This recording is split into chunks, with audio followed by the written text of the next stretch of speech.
and welcome to Australia's first Let's Talk Tiny Houses podcast. My name is Christine, and ever since laying eyes on my first tiny house, I wanted to know more about the movement, the lifestyle, the communities, and most of all, how I can go tiny. While on my tiny journey, gathering information and meeting amazing like-minded people, I started thinking, apart from my business, how could I contribute back to the movement? Then I was introduced to podcasting, and that was my light bulb moment. I'm so thrilled that through this podcast, I am able to bring you an amazing cast of co-hosts who all bring their own unique skills, knowledge, and advice to each episode. All of us are extremely passionate about the tiny house movement and want to share our experience, expertise, and enthusiasm with our listeners.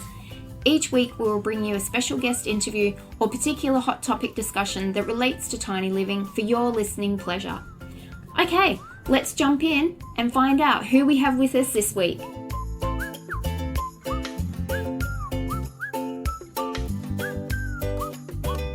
Hi everyone, and welcome to this week's episode of Let's Talk Tiny Houses. Patty's here. Yay! How are you going, Patty? Good, thank you. Yes, we're on an interview roll at the moment, aren't we? We're cracking them out. Yeah. So everyone who's been in the Facebook group would know who we're interviewing today. We're here at Kennards, who have generously lent us their media room for this meeting. So, who is it that we have? Who is it? Who is it? Oh. I'm getting excited now. Yeah, you should. We're super excited. All my friends would know, and people who are following on my business page would know that I've been following this man since he started this initiative because I just thought it was fantastic. So, without further ado, let's introduce Norm McGillivray. How are you, Norm? I'm very well. I'm very excited and very honoured to be here. Oh, thank you, Norm. Thank you. So, you're the mastermind behind Beddown. Mastermind. Yes. Yeah. Yes. Sounds like a Dr. Evil type. Evil mastermind. Yeah. Oh no, the good version of that. Yeah. So, Beddown, for those who haven't heard of it, who are living under a rock, so it's pop-up accommodation for homeless people in unutilised spaces. That's right. Yeah, the first space, you're absolutely right, Christine and Paddy. Thanks for having me on. Oh, you're welcome. Yeah, we take spaces that are busy during the day, left empty and vacant at night time, and activate and repurpose them into pop-up accommodation to provide safety, shelter, security, services, and a place to sleep for people that are sleeping off on the streets of Australia. We love that. And within the tiny house community, there is a focus on seeing how tiny homes can help be one solution in the future for homelessness. So it's really something that's dear to our hearts as well. Yeah. I love the story of how it started. So I know you've told it lots and lots. Would you just tell us your story again? Sure. Because it's so good. Thank you. So you probably gather, or your listeners will probably gather that I'm not a local boy to Australia, originally from the UK. And the story really of Beddown really starts many, many years ago, and we're going to travel back in a time machine back to the 70s. Great era, by the way, 70s. A place called Coventry, which is in central England. My mum and dad were happily married. My dad had a successful shop fitting business. He was a carpenter by trade. In his early 30s, he suffered a stroke, which immobilised his right-hand side. His face dropped, impeded his speech. That was the end of the business. He was heavily disabled. Now, my mum was looking after a very small child, which was myself, and now my dad was heavily disabled. That put a lot of stress and strain in the relationship. They separated and got divorced, and my dad found himself on the streets of London, homeless, in the 70s. From there, I have vague recollections of him coming in and out of my life. I don't even know what time would pass. I just remember him being around at a certain point for a few weeks. My mum would get him tidied up. I didn't inherit my dad's hair, by the way. So my mum would get him haircuts, shave, give him some new clothes, and then he'd go back to the streets of London. And then at the age of 42, he suffered a heart attack, which ended his life. And I was 11 at the time and powerless and helpless to do anything about it. And here we are 40 years into the future, and now I've got the opportunity to help someone else's dad, someone else's mum, someone else's son or daughter with Beddown. It's a sort of like heart-touching story, but also from the positive you've made from it and what you're doing now for other people is just so wonderful. Thank you. It's really good. Thank you. It's the main motivation for me. Yeah. Oh, well done. Thank you. So, we were just talking before the interview as well, when you had the light bulb moment. Yep. And you were in Carindale, went in there and saw that it was empty in the carport, or the underground car park, and it came to you. That's right. Yes. That's right. So maybe a few steps before we get to the light bulb moment was, I came out to Australia, this awesome part of the world, in 2008. My wife's a mental health nurse, so we were sponsored through Queensland Health to come over to Australia. I used to work in the automotive industry, Jaguar cars, stepped off a plane in Rockhampton. I thought, right, okay, so where do they make cars around here? That was the first challenge. But I got a job with Queensland Government, and we spent a few years in Rocky, lived at a little place called Yeppoon, which is paradise, a couple of minutes to the beach. When you go to the beach, there's no one on the beach. It's like, far out, this is beautiful. Spent a few years there. My wife was then offered a position down here in Brisbane in correctional mental health at a place called Wacol. Tried to get a transfer with Queensland Government. They never had a job for me to come to in Brisbane, so here I am again, leaving that job to come down to Brisbane. But one of the not-for-profit organisations that we used to partner with heard I was coming to Brisbane, and they offered me a position, which was awesome. So I didn't have to look for a job, straight into a job, into a management job. And I spent nearly it would have been 8 years in November 2018. I would have made it to 8 years. But that was an organisation that was heavily dependent on government funding. Government funding over the years declined, the business declined and business shrank. And I was let go in August of 2018. And it wasn't a surprise. I could see the writing was going to be on the wall. It was just a matter of when was it going to happen. So the first thing you do when you're made redundant is hit the internet and hit the job market. And I applied for lots of jobs on Seek and started getting the dear norms were coming through, and some people didn't come back to me at all. And I started thinking, well, look, I've nearly spent 8 years in this not-for-profit. Maybe it's time for me to start my own charitable organisation or not-for-profit. Homelessness was close to my heart, as I just mentioned about my father's story. And when I hit the internet and started looking at the current state of affairs, things ain't getting any better. They're getting worse. And for your people listening, your listeners, so in Australia in 2020, we got over 116,000 people deemed to be homeless. Then of that number, we got over 8,000 people that are sleeping rough every night across Australia, on concrete, on benches, in parks and under bridges. What's fascinating to me, though, is of that 8,000 people that are sleeping rough, there's hundreds of people that are dying every year from being attacked, suicides, overdoses, infected wounds, pneumonia. What that actually means is here we are in 2020, and the average life expectancy of someone long-term sleeping rough is just 47 years of age. And my dad died nearly 40 years ago at the age of 42. And we don't have to talk about all the technological advancements and all the medical advancements over the last 40 years. Even if you look at the last sort of 5 or 10 years, the incredible leaps and bounds that we've made, yet that needle hasn't moved much. So for me, it was like, this is unacceptable in 2020. We're in the first world country, so things need to change. And I was like, right, so I'm going to do something about it. So I was like, well, if we're going to do something in this space, it's going to have to be something that's going to be different and needs to be a meaningful impact. I don't want to replicate and duplicate all the amazing services that are currently out there. So I was like, okay, what am I going to do about it? Far out, what am I going to do? So I spent a few days thinking about this problem and lots of ideas on post-it notes on a bedroom wall. Nothing was connected and resonating. And I find with problem solving, it's good to take yourself out of the boiling pot. If you're not getting anywhere, you're hitting a bit of a brick wall in terms of the creative thinking. So I thought some people might watch TV, they might read, they might meditate, whatever floats people's boats. For me, I thought I'm going to take myself off for a coffee, some retail therapy. And I live out near Redland Bay. Carindale Shopping Centre is the shopping centre, big shopping centre near me. I thought I'm just going to take myself off there. And as you've indicated, I got to the car park, I opened the car door, and that's where the light bulb moment happened for Beddown, because I was in an empty car park pretty much. There was only a few cars. And I started thinking, well, this is a great shelter, it's clean. I wonder if anyone's doing anything in car parks. So I started getting all these ideas. I grabbed my phone out, I got an iPhone. There's an app on the iPhone called Measure, which I don't know what phone you guys have got, but what it does is when you open that app, it allows you to measure a space in augmented reality.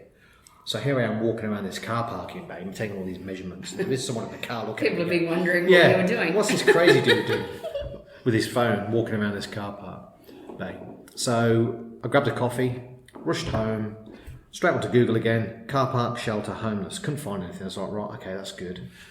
Next thing was, so what's this going to look like? If someone's going to come and sleep in a car park, what are they going to sleep on? Because I don't want to be carrying around these huge mattresses, because logistically that'd be very challenging. So more research. Inflatable mattresses have come a long way in recent years, from the days of the old foot pumps or trying to inflate them with your mouth and getting dizzy. You can literally just take a plug out, plug it into the wall, flick a switch, inflates on its own, deflates on its own. So, right, okay. Car parks as a shelter, inflatable mattresses for people to sleep on. Last part of the puzzle was, who are the major car park operators? After some more research, Secure Parking, the largest car park operator in Australia and New Zealand. They operate over 600 car parks across both countries. So on their website, digging deep, found the executive team, CEO's Peter Anson. So right, okay, over to LinkedIn, found him on LinkedIn, stalked him on LinkedIn, sent him a message. You're a stalker too. Yeah, not as. I might need to get some tips off you though, from what I'm seeing today. And I sent Peter a message saying, "Hi Peter, my name's Norm. I've got this idea to help the homeless. Would really love to speak to you about it."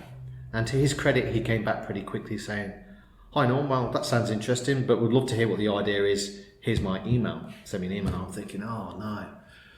You know what it's like with email, depending on how you receive it, and the tone it's written in, you can interpret it. You can interpret it in a number of different ways. So I was like, far out, I don't want to be sending him an email.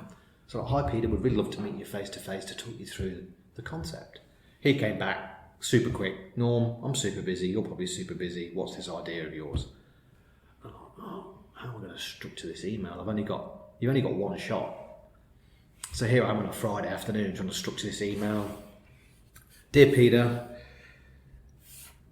this is the issue around Australia with homelessness. This is what I want to do. You've got all this underutilised infrastructure at night time, and about 10 dot points. And underneath that, it's like secure parking could be a first mover in this space, community goods, corporate social responsibility, blah, blah, blah, blah. And I hit the send button. I was thinking, oh, maybe a dear Norm off him, or he won't come back to me at all. So I'm back onto Seek, and let's see what new jobs have come up in the recent weeks. Then honestly, it must have been 10 or 15 minutes. He came back saying, this sounds like a really great idea. Let's arrange a face-to-face. And even now, whenever I talk about that, because I've got no hair on my head, the hair on my arms stand up. So, but the interesting thing from there, and it's trying to articulate this next bit, and hopefully I don't lose the listeners, that was the validation I got for Beddown, because this was the CEO of the largest car park operator here in Australia, and I'm thinking, wow. And something changed inside of me at that point. And the only way I can articulate this, and hopefully you don't think I'm crazy, is whenever you meet someone in life and you fall in love with that person, you get to that point where it's like, it's time to move in together. Let's go around looking at an apartment or a house, and you go through lots of houses or apartments and nothing fits the bill. And then you walk into that one house or apartment. It's like, this is where we belong. This is where we're going to spend the rest of our lives together. I'd found the place where I belonged, and this was my purpose. So something changed inside, and that's the best way of articulating it. I've been managed to come up with to date. Maybe it would have been a tiny home you walk into. Well, I think that the tiny house people, we describe it as finding your tribe. Yeah, so I got the validation, and I found my purpose, and nothing was going to stop me at that point for bringing Beddown to those that need it. So a few weeks later, I flew into Sydney and I met with Peter. He didn't know the backstory, so I set the context around my dad. I'd prepared this big PowerPoint presentation to take him through. And I got about 4 or 5 slides in, and he put his hand up and said, Norm, we're on board, we want to help you with this. I was like, far out. That was November 2018. Yeah. And naively at that point, I thought, I'm going to start welcoming guests in and putting them in beds in car parks. But unfortunately, red tape and bureaucracy kicked in. Oh, no. But you kept pushing through that red tape, though, and you got there. Yeah. So in December 2018, I thought, right, I will go and meet with the local council. And in my head, the conversation I thought would be something like, wow, Norm, that sounds like a really good idea. What do we need to help you to make this happen? It didn't go that way. It became you need to talk to planning and you need to think about building code and all this other stuff. I was like, oh no. And then in amongst all this as well, I'm thinking, well, how am I going to get this charity off the ground? I haven't got any money to do it personally. And I'm thinking the best probably, I estimated, it turned out to be really quite a bad estimate, by the way. I needed 40k to get this thing off the ground, and that would cover a website, legal fees, buying beds, hiring equipment, training, insurances, so on and so forth. And from some research I'd done online, I thought 40k would be the figure. I'm thinking, well, where am I going to get this money from? So I thought I'll crowdsource it. So I used a platform called GoFundMe, and I set a campaign up in December, and I'm thinking, ooh, this is going to go one or two ways also, because I was conscious Christmas was around the corner. And I'm thinking, well, look, it's the season of goodwill or giving, or, people might be cash strapped because they've spent the money on their family and friends. It became the latter. And then just before Christmas, having met with council, and they were throwing things like DAs and $5,000 per development application, I'm thinking, that's a spanner in the works that I wasn't, catering for my $40,000. So when I got to the back end of Christmas and into the new year, and I'd raised about $12 to $1,500 on GoFundMe, I'm thinking, well, that's good. People have actually donating, which I was thankful and grateful for, but it wasn't gaining the traction and momentum that I needed it to get this thing cranking. So I had to change my strategy in the new year last year. And I thought, right, I'll start reaching out. The first thing was, does anyone know anyone in the planning space, like a planning consultancy? And quite quickly, someone said, hey, you need to go and meet with the Walter Consulting Group, Natalie Raymond, and tell her what you're looking to do. So I arranged a coffee in January of 2019 with Natalie, told her the story, and got to the end of the conversation, and she said, how can we help you? I was like, well, actually, this is the challenge I've got at the moment with Brisbane City Council. And she goes, we'll help you with that. Oh, wow. And that then was the start of many conversations to bring in the help along the way. So planning, we've got an architect that then helped with providing drawings and building code and compliance and fire engineering and ventilation engineering, lawyers to help us get set up as a charitable organisation. There was an organisation that funded the build of the website, so it all started to come together. And then when you start seeing some of the costs associated with some of it, I was thinking, oh, that $40,000 was way off the mark. So yeah. Wow. Yeah. How many partnerships and sponsors? We've seen the banner on the December you were on Channel 7 News. October. Yeah. And they Yes. did a slide across the banner, and I was like, oh yeah.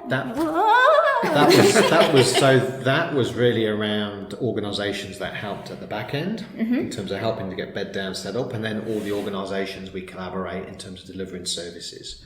So in terms of Beddown, we sort of mentioned actually what it is in terms of taking space that's busy during the day, empty at night time, and we activate and repurpose it into portable accommodation. But in terms of the structure of Beddown, the foundations that I'm building Beddown on, it's 3 core foundations. And I'll quickly run through them, and hopefully that answers the questions about that banner that you were just talking about. Yes. So the first core foundation is the very logical one, which is we believe everyone deserves a bed to sleep in, first and foremost. The second core foundation is the most important of the core foundations, but it's the longest one. So I'll tell you what it is, then I'll cut it in half and go into more detail. So the second core foundation it's about repairing the quality of life before building a life of quality. So wrapped around the premise of providing a safe, secure, comfortable environment for people to get a good night's sleep, we collaborate with other charitable organisations and service providers. So you mentioned the Channel 7 video earlier, the news story. So we have a mobile doctor and nurse come in, we have a dentist come in, we have social workers, counsellors, food and beverages, hairdressers, new clothing. That's all about repairing the quality of life of our guests. And I should say, we use the terminology guest because we want to welcome people in as if they're part of the family or a family friend, hence the term guests. Yeah. So that helps to repair the quality of life of our guests and restore dignity, respect, self-esteem and confidence. Building a life of quality is then, okay, how do we get this person from their current situation into a longer term solution? What does that look like? Education, training, employment, accommodation, or rehabilitation, or a combination of all those factors. We move someone into a longer term solution and provide the support around that. Means they're not coming back to use Beddown, which then leads into our final core foundation, which is the big, hairy, audacious goal. But you've got to have the heart and the vision to try and strive towards something from day one. And that is to expedite the end of Beddown. So at some point in the future, we want to put this organisation out of business. But look, we realise, and we're not naive, that it's not an overnight fix. But it's something that we want to strive towards in the future. Yeah. That's just tremendous. That's so inspiring. It is so inspiring. Thank you. Yeah. Thank you. But it's all about collaboration. So we're not trying to work in a silo. We're looking to work with other organisations that help to solve the issue of homelessness. In particular, homelessness is multi-layered, but this is around rough sleeping, people that are sleeping rough. Yes, so if people go online to look at the statistics around homelessness, they'll see that I think there's about 8 different categories that the numbers are broken down into. So one of our questions was, who are your guests? Do you what's the demographic? Is it mainly men, mainly women, or an age group? Yeah, so we ran a 2-week pilot at the end of September into mid-October last year. And this has never been done before. So there's no blueprint for Beddown. We're creating it as we go. And we had 41 guests come through the pilot, 77% male, 23% female. Wide age range. So we're not allowed to accept anyone under the age of 18. Because of all the bureaucracy and red tape that we actually went through to get the venue activated. When you go under 18, that's a whole nother level of minefield when you're playing with the youth under 18. Youth goes up to sort of 24 when you look at youth in homelessness, but under 18s, it's a whole nother level of minefield when you're dealing with child safety. The youngest person that had to try to access Beddown during that time was just 15 years of age. Wow. So we had to get him into child safety. But yeah, wide age range. We had everything from 18 up to like late 50s, early 60s. Wow. How did they hear about Beddown? Like, how did they get in touch? Yes, that's a good question. So for the pilot, we tried to identify people ahead of time. And we didn't go out mass market it because we didn't want to have the big issue of like turning people away. Too much because demand. that's heartbreaking. Yeah. But then, interestingly enough, Queensland Police Service became one of our biggest referrals because they started going out onto the streets and finding people and saying, hey, can we send this person to Beddown? And say yes. Other charitable organisations like Orange Sky and there's another organisation called Valley Hearts started referring people. And then guests would talk to other people as well and bring people in. We very quickly reached our capacity. We had the idea was we were gonna provide 30 beds during the pilot, and everyone gets a queen size mattress. We didn't want to provide singles and people roll out onto the concrete. Yeah. We want to give people the opportunity to get into a real comfy sleep, stretch out, enjoy their time with us. The reality hit on the first night when, as I was mentioning, there's no blueprint for what we're doing, so we're creating it as we're going. That it was like, we're not going to be able to set up 30 beds. I just haven't got the volunteer resource to be able to do that. So we had to bring it back to 15 beds, which was a learning. But I had to have a core group of volunteers for the pilot, which we had. But then we came to the realisation that we wouldn't have enough for the 30 beds. So we had to make the adjustments accordingly. So we reached capacity probably within a few days. We were maxing out the capacity of 15 beds every night. And we had a couple of couples, so that would take it more than 15 people. So we had some, I think we actually reached 21 as the most people on one night. Wow. Yeah, we had 3 couples there. So the most people we had to turn away was 9 people on one night. So the word did start to get around. So it was a first in, best dressed model that we had to adapt to. And what time were you operating between? So we were there setting up from 6:30 at night time, and some guests were already arriving to make sure they were like first in the queue, and then we would check guests in at 9 o'clock at night, between 9 and 10 p.m, and then we had to be out by 6 a.m. the next morning. With the cleanup, do you have cleaners on Yeah, board, or are you using the facilities? Yeah. So the venue that we're operating out of is an amazing venue. It has what they call an end of trip facility within it. So for your listeners, within multi-story buildings now, office buildings, if anyone sort of cycles into work or goes jogging at lunchtime, they provide what they call an end of trip facility, which is showers, toilets, changing rooms. This had the most amazing end of trip facility in it. I think we've raised the bar and expectations way too high, because it's like a health spa. Oh. So honestly, it was beautiful. It's a beautiful venue. But then we're very conscious that we needed to hand it back probably cleaner than we sort of picked it up. Mm-hmm. So we have cleaners come through. We also have security there overnight. And we're fully staffed overnight with volunteers as well to watch over guests. So if they do wake up in the night and they need to go to the toilet, we escort them to the toilet and back. So yeah, we have all those services come in, and they would be one of the organisations coming through on that banner that you would have seen. Yeah. So yeah. And I suppose with future venues, that's great that you do have the entire process covered. It's like that's right. You're leaving no or minimal impact there, so it's really like a win-win. So the beauty of Beddown, and it was always in my mindset from day one, was the very principle of having a pop-up solution would pop up and pop down with minimal disruption to a business. And car parks are great for that. Yeah. Because we operate in car parks that close at night, so that window of when it's closed between sort of 10 till 6 in the morning is perfect, because the place is virtually empty and we're utilising the space for good.